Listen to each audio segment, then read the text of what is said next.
Well, hello everyone. Welcome to another edition of Luke Reacts. This week I'm reacting to the assassination attempt on Donald Trump and his VP pick, Mr. JD Vance. So let me just say right off the bat that I'm biased. Okay, I'm biased. I'm sure it's a surprise to many of you that I'm a white evangelical male, middle aged even, and lots of people will assume that means that I likely vote Republican, and that assumption would be correct. That is not reflective of the entire staff of the Philos Project, right? The Philos Project represents America. And in America, we have people who support the GOP, we have people who support the Democrats, and we have people who support neither. They like to just write stuff in or vote for some third party or don't vote at all, which I'm totally cool with. And listen, I'm we're not monolithic in America, and we're not monolithic at the Philos Project. We value this whole idea of pluralism, which means that people can be people of conscience. They can support what they want to support. They can do whatever. And if, at the same time, we have a common mission, a common direction that we're going, a common desire for humanity. This last week, interestingly enough, I had a really interesting week last week where I was interviewed by a reporter who's with Jewish Voices for Peace. And if you don't know who they are the Jews that will stand at the anti-Israel rallies. They are, they're just they're Jews that don't like Israel or don't like the current edition of Israel or something like that, right? Anyways, and I said to the guy, I was, listen, you and I both at the end of the day want less people dying. You want less poor people in the world. We both want peace. We want more peace in this world, not less. The difference is that how we get there, right?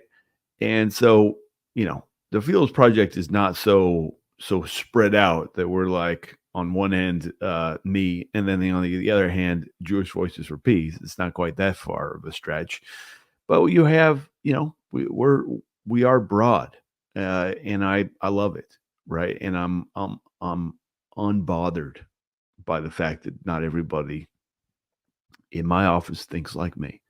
Should they? Of course, everybody should think like me. Will they? No, and I'm totally cool with that. Listen, I'm kidding that everybody needs to think like me because that would be just boring then. Okay, so I want to just lay that out at the front. I think it's the more people tell you like where they're coming from, it makes for it's a lot easier. No great mystery. So on Saturday night, there was an assassination attempt against Donald Trump, and I was in Baltimore watching. Someone texted me, said turn on the news, and I turned on the news, and it was about a minute or two right after it happened.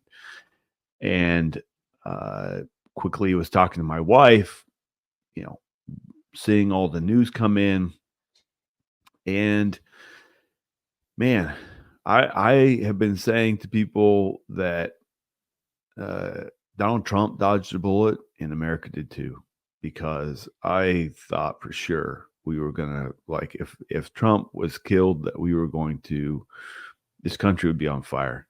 Um, and I quickly put out a message saying that I really do also I'm totally fine with strong opinions. I like strong opinions. I have strong opinions myself. But there's a line between uh, words and violence, actual violence, political violence in particular, right? It just there's a big difference. And it's important for us to remember that that line needs to be a very bright line. Okay, metaphors are metaphors. Examples are examples. We can all speak to some historic example and say, oh, well, that's similar to now. I mean, obviously people compared Trump to Donald Hitler. They compared Mitt Romney to Hitler, George Bush to Hitler. So there's a long history of Hitler comparison. At the same time, there is a heck, I talk about Rome and the fall of Rome, or I talk about the Great Leap Forward under Mao that caused the death of 60 million people who starved to death in China because of Mao's policies. I reference the Bible all the time as I'm looking for examples of moments we're in, or directions we're going, whatever. But it's those are fine. Those are fine. Where the line is, and I think we actually all know that this is the line, is violence, right? So I think we are de-escalating. We got a little hot there for a bit, it's like road rage, but America, and we're back down. My sense is this week the temperature is already down. It will continue to drop. In a few weeks, the Democrats have their national convention, and we'll see what happens there. But I'm very much of the mind that we are very fortunate. So Monday night, the Republican National Convention, President Trump, the former President Trump, picked JD Vance to be his running mate. So now there is a ticket. It is Trump Vance. And I've been speculating for months who it was. I had, I thought early on maybe it would be a Tim Scott ticket. There was Rubio was talked about, this guy out of the governor of North Dakota, who I didn't even know existed. JD I've known for a while. Others, it's a good list. Youngkin was on the list. Nikki Haley was on the list. Tom Cotton was on the list. It was a good list. In the end, he picked JD Vance. What do we think, and what do we know about JD Vance? It's kind of what I want to get into a little bit here. So JD Vance is really, I think, the pick to continue the orientation that Donald Trump set up when he won in 2016. This shift from what I would say there was already in 2016, leading up to 2016. We were already shifting from a globalist orientation in American politics to a populist orientation. I predicted this way back in like about 2014, maybe. I was part of this, group of dudes, and we were all sitting around and we were talking about who do we think would be our, like the top of the ticket running against each other. I thought it was going to be Elizabeth Warren versus Rand Paul, right? Because I figured 2016 was going to be a populist election. I was wrong, obviously. But it did come close to it being a Trump versus Bernie Sanders. And that would have been a pure populist. But we're going to continue on this populist orientation for a while, I think. It seems that perhaps the Democrats are the party of the globalists, one could say, in this comparison, at least in the ticket we have right now. And Trump is leading the party of the populists. And those are two orientations that it's perspectives on the world, one could say, right? Because there is always this tension in economics. There's a tension between efficiency and equality, right? You can have an economy that's all equal, where everybody is making basically $100 a day, Yeah, that would be the absolute most equal. Or you can have an economy that's efficient, which means that people are living out they're being driven by their own desires and energies and productive capacity and whatever, and some are going to make more than others, and it's going to be not less equal, but it'll be more efficient. Now, this is basic economics, and in basic economics, one of the principles is this idea that everybody lives within the margins, right? Like think of that old um, college line ruled paper, just remember 3-ring binders and lined paper. Oh, the good old days. Um, well, on that there was this a light red line called the margin, right? And on both sides actually. And most people operate within the margins, right? So no nation is purely equal and no nation is purely efficient. Okay. No nation is purely nationalist and no nation is purely globalist. So that's where we find ourselves. We are in this tension, really, actually in the middle. We're not even really fighting about whether we're globalists or nationalists. In like I would say would be some kind of existential way, right? Where we're like properly locked the borders, right? No one coming in or out. Um that would be the extreme perhaps on the the closest we could probably get to right this second would be North Korea. North Korea could be like the most extreme version of nationalism. Before we could say before the war in Gaza was a good example of that, right? Like just no one comes in and goes out. It just is everybody who's there is there. Um, and as a result, you get with the orientation towards nationalism, you do tend to get a little bit more what's called isolationism. Now, isolationism is, we're gonna be isolated from the rest of the world, right? Like that's where the kind of the core idea comes from, and we're going to focus on ourselves, our own stuff, our own, we're going to focus on us. Now, the orientation of JD Vance is towards isolationism. Now, is he a neo-isolationist? Maybe.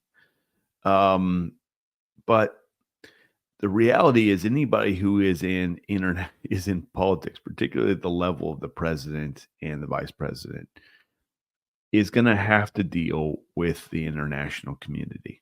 And so it's all great to be able to talk about, your isolationism, but you got to deal with the world as it is. I mean, take the president of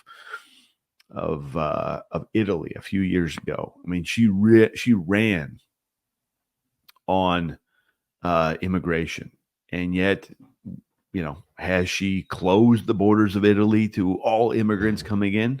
No, right? Because she has to deal with the world as she has it, not as she wants it to be when she's running for office and can wax eloquently from in front of a microphone like I am.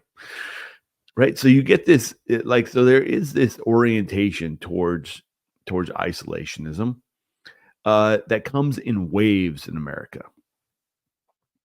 And you know, the American experience is like from, very early on, we were not, we didn't see ourselves as we're going to be this like global empire. I think we fell into it rather than chose it, right? Or we're driven to make it happen. Um, because like early on in the United States history, there was, we're just we're gonna there's enough here. We don't need to go international. Problem is that there are people who do that are Americans. And what do you do when your American sailors keep getting attacked by pirates? what do you do as America? It's in the American interests, right? You're selling goods overseas. It's going to bring income into the United States. What do you do? Well, you go fight the pirates, like Thomas Jefferson ordered, right? We fought the Barbary pirates in the Mediterranean. So that was back in the day, right after World War II.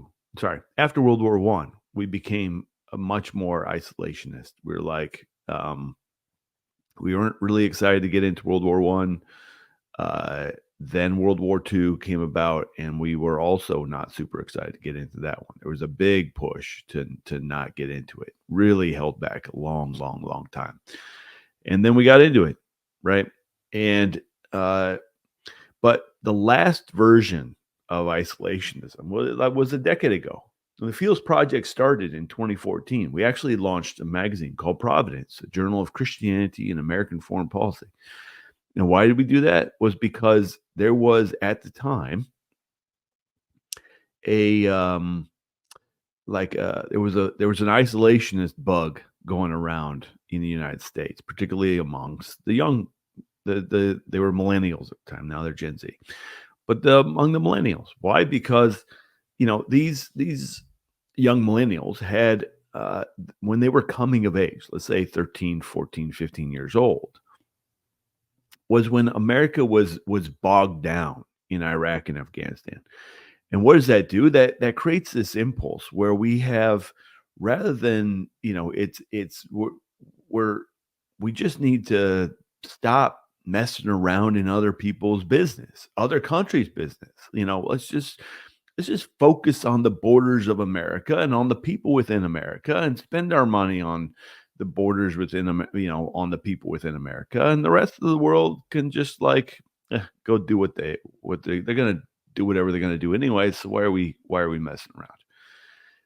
And what happened is that was fine. That was fine. That was the impulse. So the impulse of the 20-year-olds, say between 20 and 25-year-olds running around America, but more specifically running around Washington, D.C. And if you don't know, maybe you've never lived in the D.C. area. D.C. Is run by 20-year-olds. You have the senators and congressmen and the all the associations and all that sort of stuff. But, the staffers on Capitol Hill are either interns or more established people, right? I heard this last week that the average age of the United States Senate is now 67 years old, which is pretty old, actually. And there's only 100 senators, right? So do the math, or don't do the math. But it's basically it means the orientations not towards the young, but towards the older, right? But it's this. There's a lot of young people in Washington, D.C., and so when policy was being made, obviously these people that have this kind of inclination towards isolationism are they're not. They just don't want us to get involved in stuff. And so that will be their advice to their member as they're advising them on whatever policy. The isolationism of 2014, 2015, whatever, really ended when there was a picture of I think a 2 or 3-year-old boy that had washed up on the shores of the Mediterranean. Because the U.S. had not gotten involved in the Syrian civil war. We were staying out of it. Barack Obama was president. He was not inclined to get into it. Jeffrey Goldberg did this great piece in The Atlantic that, in that around that time, interview of Barack Obama's foreign policy. And you couldn't have had a more realist foreign policy president. Yes, his rhetoric was one way. But when did he apply troops or do anything really in Syria? He did not have the political capital or the will to do that. And this kid washes up on the shores of the Mediterranean, and then we're left with, and then the shift happens, We move off of our isolationist bent and towards a more center of the line, normal, whatever. Okay, so that happens. So now we are in 2024, 10 years later, and we have a new crop of isolationists.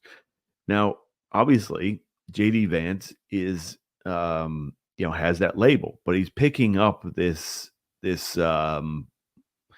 frustration that's out there. And where does this current frustration comes from? Not because US is bogged down in Iraq and Afghanistan. It's because the US is spending billions of dollars in Ukraine and perceived to be spending billions of dollars in Israel. And the border of the United States seems to be wide open, and there's massive inflation, and people just are having a hard time getting by.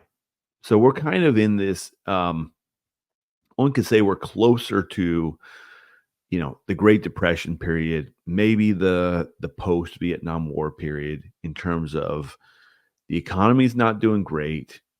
People are very frustrated by that, and they want a different story, right? And where are they blaming? Where are they putting the blame? Right now, they're putting it on the fact that we can give $100 billion to Ukraine. We can give $50 billion to Israel. It's not actually that much, 10, 12, something like that. But we can't spend $1 billion on a wall. No, we can't do that. I don't know if it's true or not that that these immigrants that are coming into the United States illegally are getting like $2,000, $2,500 a month. They're getting cell phones, they're getting apartments, etc. But that's what I'm hearing a bunch about.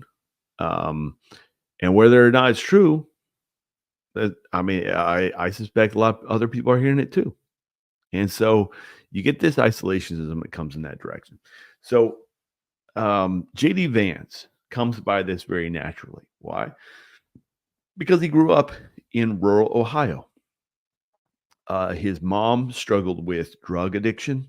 And if anybody's been to kind of rural Appalachia, you know that there is towns that are just decimated by drug addiction, particularly to crystal meth. Back in the day, I was a missionary and we were missionary. Well, my wife and I were missionaries for 12 years. Our base of operation was Hawaii, and we were self-funded, which means we had to go out to churches and stuff like that to raise money. And we had to raise money to be missionaries based in Hawaii, which meant that, oh, yeah, Luke, sure, Hawaii, with all the palm trees and the swaying of the gentle breeze and everybody doing, hula and luau's and surfing all day. That's the perception, right? Everybody goes, where people go on vacation, it's, everybody is saved, right? There's no need for Jesus because it's all perfect. Well, the problem is, so I would do my pitch deck on why people should support me. I take some beautiful scene from Hawaii, and then I would distort the image and add some statistic. And the statistic I added, one of them was that 85% of emergency room visits in Hawaii were related to crystal methamphetamine abuse. It was massive. Well, actually, one of the it rivaled Appalachia in terms of its decimated, like the decimating impact of crystal methamphetamine on that. And so JD Vance grows up in that. And if you're not raised in a rural environment where there's a lot of poverty and a lot of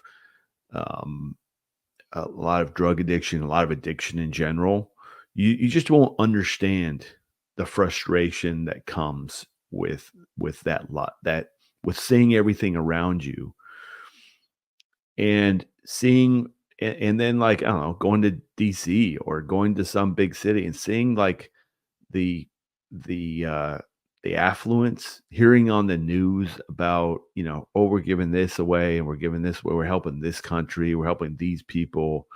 Like, well, what about me? What about me?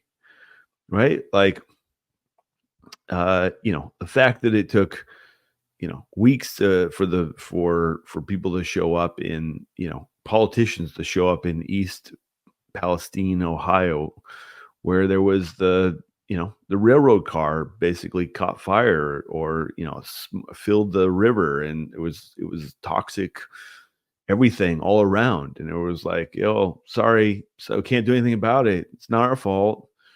Well, but what about, and then, but like, just wringing their hands over Ukraine, right? That creates a certain level of isolationism. And so I totally get it. I totally get it. The problem is that it's naive. It fits a world that isn't real. We y- Let me give you an example, right? Um, we are a globally interconnected world, right? Our everybody who's complaining about, you know, the who dreams of isolating America. Mind you, they also dream that we can go back to, paying for things with gold bullion or something like that. Same type of people. It's like shiny rocks for money, shiny rocks for money. No, it's not real. But like the inflation, the cost of goods, if we were to, relocate everything to the United States, would go up. It would. It would go up. And we would not benefit from that little thing called comparative advantage. Means that there's things we do that are better than what other people do. Okay. Now, I used to give this example when I was teaching some basic economics. I would say, they can, people in Canada can grow bananas somehow. If they do, a warehouse, they get some lights, they, make it temperate inside. You could grow bananas.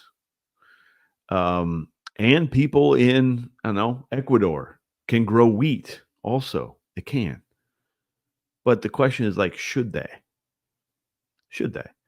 Because Canada is perfectly suited for wheat growing. It's got the land for it. It's got it's got flat, large, long, that doesn't require a ton of water all the time. It's wheat has a particular way of growing, and so does bananas. And so, you know, Ecuador and Canada can trade bananas and wheat. That's basic economics right there. That's leaning into the comparative advantage. Canada can grow wheat and Ecuador can grow bananas. Um, and so, when you're looking at comparative advantage, it's like we have, I mean, one of our comparative advantages we decided to forego is all the oil and natural gas we have. You know, but you have places in the world where there's a lot of shipping, meaning there's a lot of people who have laid into their comparative advantage and they have to get products from one place to another. All these people complaining about, the foreign markets are telling me this on smartphones and computers, and talking on like things like YouTube, which are all products that come about because we've leaned into this kind of globalist world.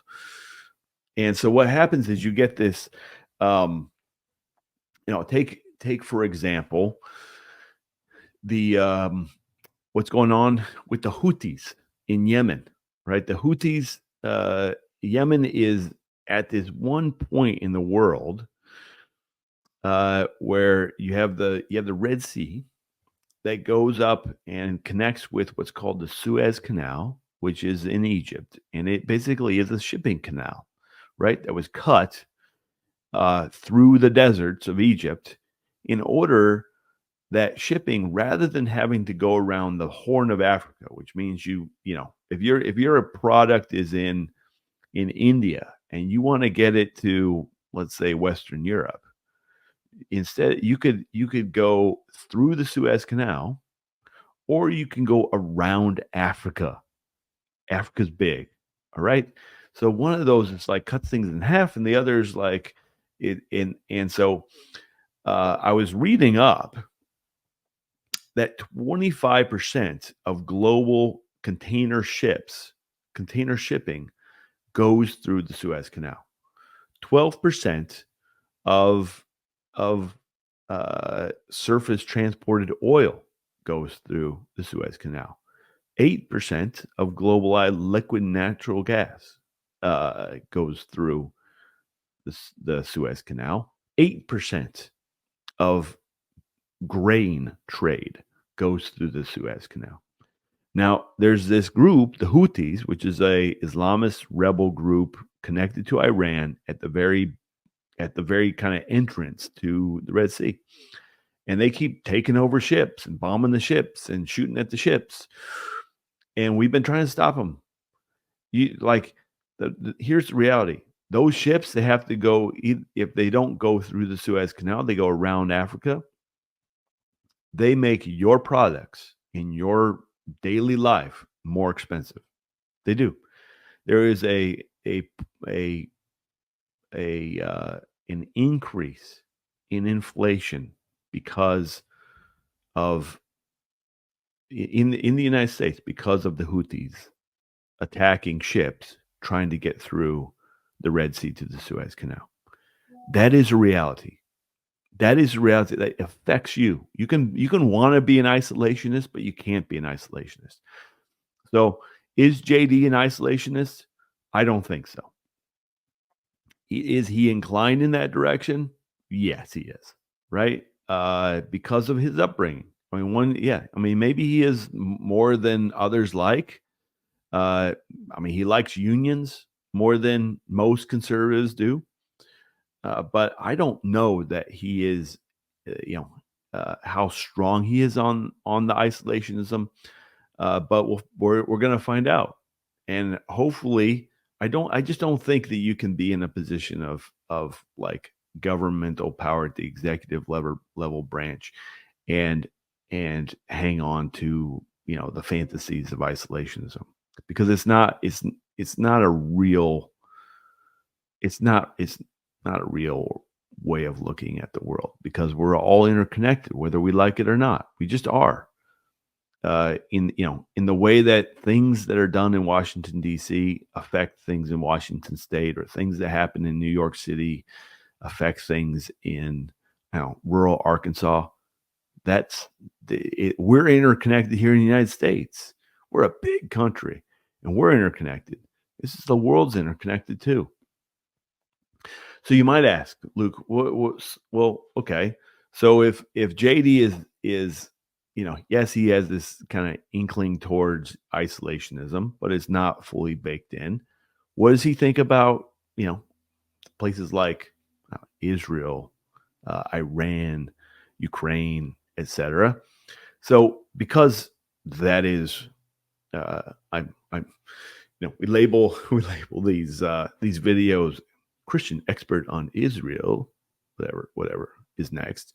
So the Christian expert on Israel, me, is curious. Was curious. What is JD's take on Israel? So there's a couple of things he has said. Just again, this is like in the last couple of days. So here's one. And I'll read these to you. Joe Biden has done nothing to help our ally Israel. Joe Biden has made it harder and harder for Israel to win that war. He has prolonged the war to take out Hamas and has made it harder for us to move forward with a sustainable peace. I totally agree with that statement. I do, because that is evident. I would say, he has done nothing to help Israel. I think it's a bit of an overstatement. It's an exaggeration.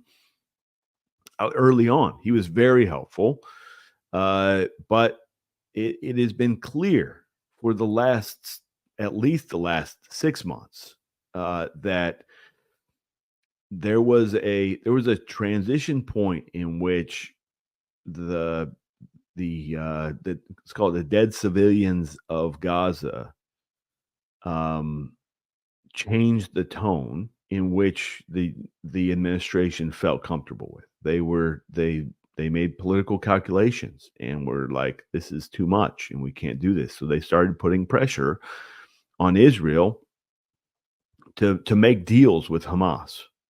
And that has continued. They continue to withhold weapons. That has been well documented, the withholding of weapons to Israel. And the problem is that there was a war, and you can have a long war or you can have a short war. And I'm of the mind that a short war is better than a long war. In the same way that, if I have a Band-Aid on my hairy arm and I start slowly trying to pull off that Band-Aid, it's going to be uncomfortable the whole time I'm pulling off that Band-Aid slowly. Or I can grab it and rip it off. And it's going to be like, oh, it hurts. But then it's over. And that's been and we're in that stage, right? We're in the we decided we went from ripping off the Band-Aid, a fast, decisive war that destroyed Hamas, to a prolonged war where it's like we're not helping Israel make to allow them to be super decisive super quickly. We're just not. And that's been a problem. And so I agree with him there. There's always, and I'll put this up. There's always the picture of a politician who is praying at the Western Wall.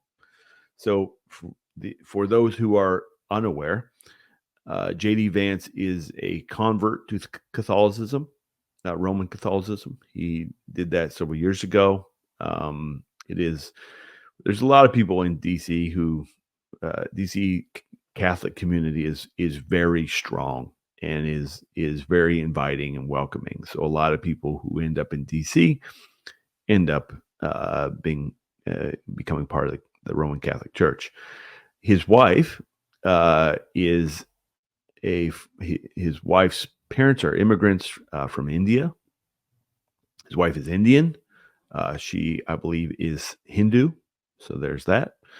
But here is a picture of JD Vance praying at the Western Wall, something I've done many, many, many times. There are some that say, "Oh, why you pray at the Western Wall?" Well, it's like, I pray in lots of places in this world, and I think it's a place, that we're called to pray for the peace of Jerusalem. And actually, every time, that's what I pray. I'm standing at that wall praying for the peace of Jerusalem, because that's what Jesus calls me to do. And then finally, let me read you this snippet. This is from, so there was quickly when it was announced, the Forward magazine, which is a more center, I would say it's center left Jewish magazine, kind of unpacked how they think Jews will respond and react to JD. But at the very end of it, there's this great quote. It says, "If we are going to support Israel, as I think we should have to articulate a reason why it is in our best interests," he said at a speech at the Quincy Institute. "A big part of the reason why Americans care about Israel is because we are still the largest Christian majority country in the world, which means that a majority of citizens in this country think that their Savior, and I count myself a Christian, was born and died and resurrected in that narrow strip of territory on the Mediterranean. The idea that there is ever going to be an American foreign policy that doesn't care a lot about that slice of land of the world is preposterous. That's a He's not wrong. I think that's why you have, even polling on mainline Protestants who have, denominations like the PCUSA, Presbyterian Church USA, or the Episcopal Church, or the, Disciples of Christ, who have embraced boycott, divestment, and sanction of Israel, that when polled, their membership still supports Israel. At least, sometimes it's as much as 50%, 40% for sure support Israel. Why? Because of that. Because there is this there's this connection to that land that's unique, that's different than, a connection to, I don't know, Costa Rica or Paris, France, right? Like there's a like it's spiritual for sure. I think it's spiritual, but it's also just like deeply emotional. If you've read your Bible, you have in your mind this place. It's Israel has kind of it's in the minds of a lot of people, it's like Narnia or Hogwarts or whatever the you know Harry Potter series land is called. But you get this deep sense there. So it's really, to me, JD recognizes that Israel has a special place in the hearts and minds of Americans because of the Christian connection. Obviously, there's a connection because of the war in Gaza, and there's this kind of foreign policy political connection, but that's not the same.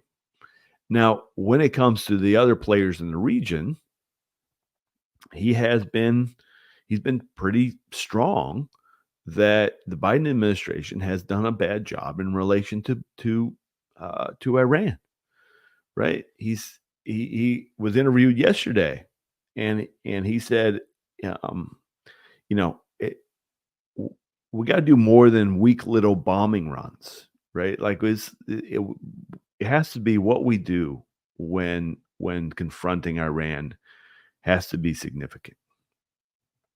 And I think that he's not wrong. Like the perception that when the U.S. took out Soleimani, which is this general, this big general that was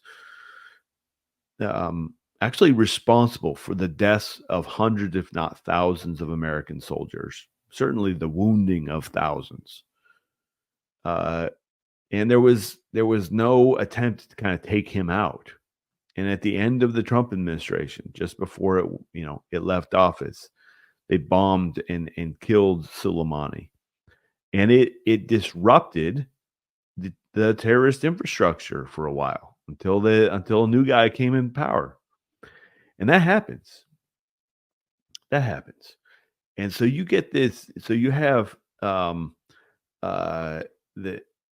a very clear-eyed understanding of that Iran is a problem in the region, that Iran needs to get stopped. It's going to take more than just talking nicely or asking them to behave, because they are instruments of the destabilization.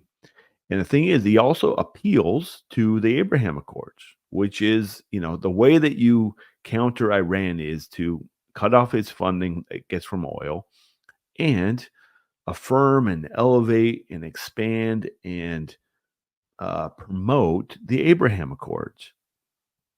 Now, just a little aside, when the former administration came into office, they refused to call the Abraham Accords the Abraham Accords. And the Abraham Accords is this deal where Israel and a bunch of Arab nations all agreed that we're going to, align ourselves. Is seen as a peace deal between, in some cases, between states that were very, very antagonistic towards Israel, and it was like, all right, we're gonna go a different way. So the Abraham Accords is very significant. The first administration, at the beginning of the Biden administration, they refused to call it the Abraham Accords, and it was because they didn't want to reference the biblical connection to it. right? Because it was just, oh, it's just a financial thing, not understanding that the root of it, the reason why you have to appeal to Abraham was because Abraham is it connects it at a deeper level. The State Department has no understanding of religious orientation of people. They just do not. They don't understand the motivation, and they didn't understand it then. So fortunately, over time, they started calling it the Abraham Accords. Now they do, and everybody else does. But it's the Abraham Accords, and promoting the Abraham Accords is going to make it stronger, right? It's going to make the region better, and it's going to restrain the Iranian ambition a good deal. Now, why he also, so the other factor is, and you'll probably hear this a good bit, is you JD Vance is asked why do you treat Ukraine different than Israel? Now, this is aside from that Christian biblical connection. And he actually says, and I'm paraphrasing, and maybe I'll drop the link in the comments or something. But he says at this conference where he spoke at the Quincy Institute, he said basically to the effect that the Ukraine needs to be, we need to give the allies of Europe their responsibility to take care of Ukraine. Don't put it on our shoulders. Like, we are the primary ally of Israel, and Israel is uniquely reliant on America and American technology to not only stop Hamas and Hezbollah, but to stop Iran.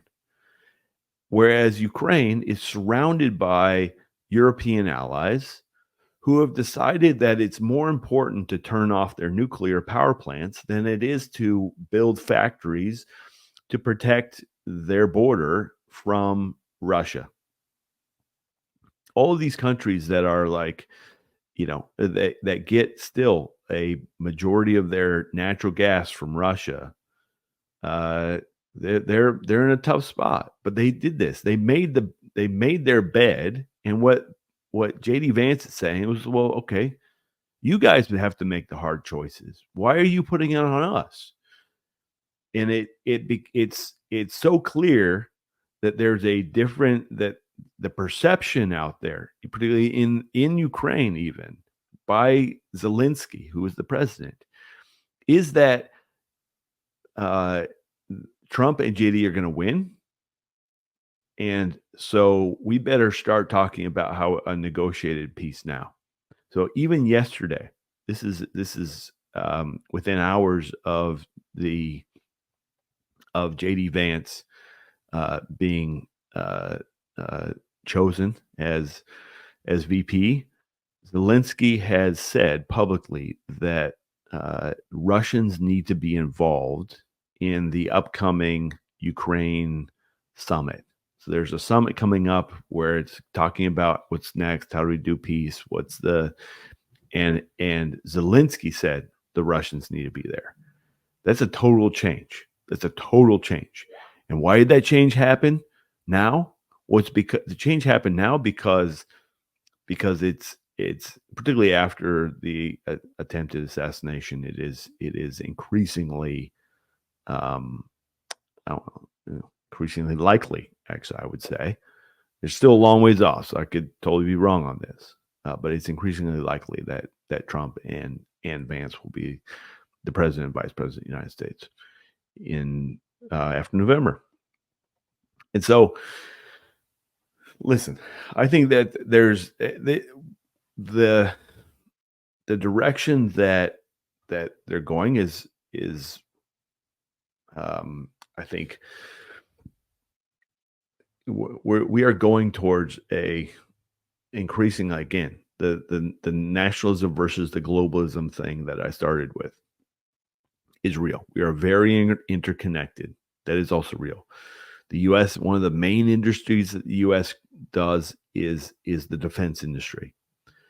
it accounts for, in some states, as much as 8% of their state budget is directly related to either the defense industry or people working in it. Okay, but it provides jobs for millions and millions of Americans. The Iron Dome rocket that is protecting Israel is made in a small town in Arkansas. And it's the same rocket that's used in our Patriot battery. That is made in a small town in Arkansas. There's a small town in Ohio, or sorry, I think Iowa, that makes the 144 millimeter howitzer shell, the shell, for the big cannons. Okay, those come out of those are made in a small town, and if that industry goes, that small town goes. And so JD thinking about rural Ohio, rural Ohio benefits from defense industry because there's plants that do that kind of thing in small towns across America. And that matters. So I think the kind of we're in this wave of isolationism. I think it will come to an end. I think as the economy does better understanding comes in, more clear understanding about immigration, more clear understanding about spending money on wars, that kind of thing. And so I think that's the direction it goes. And I think it was it's a fine pick. And we'll see how it unpacks from here. But at the bottom line here, at the end of the day, I believe that there's this passage in Daniel where Daniel says, talking about God, he raises up kings and tears them down. And so I actually believe that every king we get, and we don't get kings, but we get presidents, it's part of God's. It's a work of God in a sense. I don't know, like God's not necessarily that guy, not that guy, but maybe he is. I mean, God is sovereign, and if God wants to do that, he totally can. But regardless, what I do know is that we are supposed to pray for our political leaders. There's this, in Romans 13, in 1 Peter 2, we are called, we are told that the role of government is biblically ordained. The leaders, the government does not bear the sword in vain. In Peter, it's talking about the role of government is to punish evil and affirm what is good. In Peter, in 1 Peter, Peter says, honor Caesar, which is and the Caesar he was talking about was so much more disgusting than Biden or Trump as a leader. Just absolutely disgusting human beings. And we're told to honor them. Okay. So it's hard for us, I think, sometimes to have that orientation, but I think it puts us in the right position, I think, to say that there is a role for government in this world, and it is, like I said, as the Bible says, to punish evil and affirm what is good. So don't do evil, and affirm the good things, and remember to pray for our leaders, whether it's Biden or Trump. Pray for them both, and pray that we will, here in America, as the rhetoric cools off a little bit, pray that it doesn't ramp up again, and that also, while we're praying, pray for the families of those who have lost loved ones as a result of this attempted assassination. And we're in a unique spot in American history. That day on Saturday will be remembered probably for the rest of my life, for sure. All right. Thank you all very much for watching, for listening to this. Once again, it's important that you like and subscribe so that you know when the next Luke React shows up, it will come into your inbox, or not your inbox, but your feed notifications, whatever. Okay. Comments, because that's fun. It was last week I reacted to the elections in the UK and France, and I was wrong. And I was told that, and I was wrong. So, to the guy who called me out on my misquoting the numbers of votes for Labor versus the Reform Party, yeah, I was wrong. But comments, because that's fun. I like to read them, and sometimes I'll respond. And then the last thing is, we are supported by people like you. So please consider a donation to the Philos Project. We are working hard to get 25 people to give $25 a month on a recurring basis. Maybe that's you. So consider that. Thank you very much for watching, and I really appreciate all of you. Have a good day.